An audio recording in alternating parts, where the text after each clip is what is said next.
Hello, my name is Ms. Zimmerman and I'm the teacher in your child's classroom. And I wanted to have a math chat with you to talk about some of the things we've been doing in our room. I've been working with the students on some different ways we could do long division because I've been finding that some students are struggling with the traditional algorithm.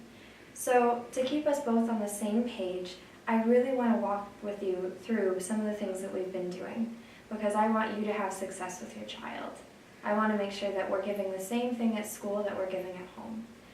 But to do that, I want to start with a refresher of the traditional algorithm because it may have been a while since you've looked at it. So without further ado, we're going to go ahead and start on that refresher. So the first thing we're going to do is we're going to look at the number that's to be divided, 3,877. And the number that's doing the dividing is 12. So when we start the traditional algorithm, we look at the first number, 3, and we ask, how many times does 12 go into 3? It doesn't. So then we move to the next one and we ask, how many times does 12 go into 38? 12 goes into 38 3 times. 12 times 3 is 36. And then we do our subtraction. 38 minus 36, we have 8 minus 6, which is 2. And 3 minus 3, which is 0. And then we go and we bring down the next number in the sequence. And we ask, how many times does 12 go into 27? 12 goes into 27 2 times. 12 times 2 is 24. We do our subtraction. 7 minus 4 is 3. And 2 minus 2 is 0. So then we move to our last digit, and we bring it on down. So now we ask the question again, how many times does 12 go into 37? And since we've already seen that 36 is really close, we can use that digit because it's probably the smallest we're going to get. So 12 times 3 is 36. 7 minus 6 is 1, and 3 minus 3 is 0. Now we're not completely done with this answer because we're only at 323 and yet we still have 1 left. Because our students aren't working with decimals yet, we're going to write this as remainder 1. So that kind of hopefully should get the gears moving about what we may have done in the past in school with long division and the standard algorithm. But now I want to share with you what we've been up to in our classroom with the rectangular method. So for some students, they really get that 3,877 divided by 12 language. It makes sense to them. But for other students, that's confusing. That's not quite what they need to know to understand the problem. So another way to think about this problem is by using multiplication. 12 times what equals 3,877? This turns the division problem that may make people nervous into a multiplication problem where we're using factors that we've already been playing around with. We've been doing multiplication for quite some time. So the first step when we do the rectangular method is we make a rectangle for our numbers to work with. This is our canvas for our workspace so that the students can keep their thoughts organized. So the first thing we do is we take the number to be divided and we write it on the inside. 3,877, just kind of like before. And then we take the number 12, the number that's doing the dividing, and we write that on the outside. So as you can see, it kind of looks like the standard algorithm. But instead of keeping it like this, we want to remind students that we're working with multiplication, the operation that they feel most comfortable with. And we put a multiplication symbol to remind us that we're looking for 12 times what equals 3,877. So then we begin the process, and we look and we ask, how many times does 12 go into 3? It doesn't. And how many times does 12 go into 8? Or 38? Well, it does. It goes in 3 times. But because we're looking at this whole number, we remind the students that it's not 3, it's 300. So now 12 times 300 is 3,600. And we do our subtraction. 7 minus 0 is 7.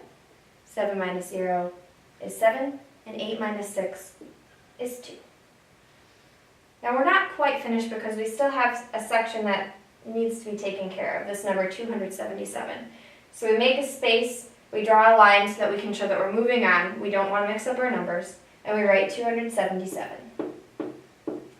So now we ask, how many times does 12 go into 2? It doesn't. And how many times does 12 go into 27?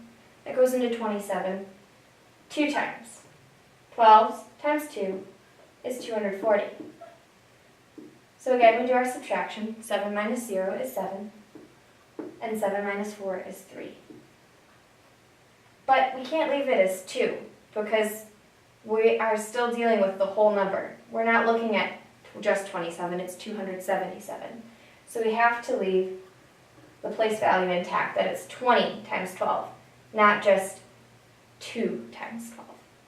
And we still have some numbers that we have to figure out are part of the solution, and so we move and we ask, how many times does 12 go into 37? And this is 3. 12 times 3 is 36. It's not 30 or 300 because that would be larger than the amount that we have to group. We are looking just at this unit section. And then we do our subtraction. 7 minus 6 is 1, and 3 minus 3 is 0. So to find our solution, we have to do some addition here. And for some students, that's a lot more comfortable, because this is really just our answer in an expanded form. So we add 300 plus 20 plus 3 for 323. And yet, we're still not quite done yet, because we have to account for our remainder here, the one that isn't going to be divided evenly. So we write that as 323, remainder 1. So now that we've had a chance to look at both methods, I just wanted to highlight for you what's the same and what's different. So in both methods, we ask, how many times does 12 go into 3? How many times does 12 go into 38? We did that in both methods because we're working with the multiplication facts that the students know. We also were using our subtraction skills, but in this method, this traditional method, we're not thinking about all the place value. We're not being explicit about saying that this is 300 and not just 3. There's really no distinction in this method that this is showing hundreds instead of just a single digit. Whereas when we're working with the rectangular method, we're very express on showing that this is coming from not 3 but 300, and that we have to add all of our pieces together to get our final answer. And this works because we're still doing the same kind of thought process. We're still looking and asking, 12 goes into how many groupings, and we're still looking at the process in both. But we're being really express about this is not just 3, it's 300, and showing that in our multiplication, whereas here we don't show that in our multiplication. And for many students, this is really powerful for them to see, again, where the numbers are coming from and how they know that they are right. And it's also excellent to have this organization to, again, see where the numbers are coming from. Students can easily put arrows in the wrong spot in the traditional method, or they can put the 3 that belongs in the hundreds column in the thousands column because they forgot where it was supposed to go. So the rectangular method takes out some of that mystery and some of that confusion about where the numbers belong and puts them in their home. I really appreciate taking this time with you to have this math chat, and that hopefully through this discussion we're continuing the work together to make our students be the most successful they can be in math. Because our hope for every child is that they reach mastery and efficiency in every skill. And to do that, we're working on being a team together with your child, the parent, and the teacher. I appreciate having your student with me every day, and I can't wait to talk to you again. Thank you.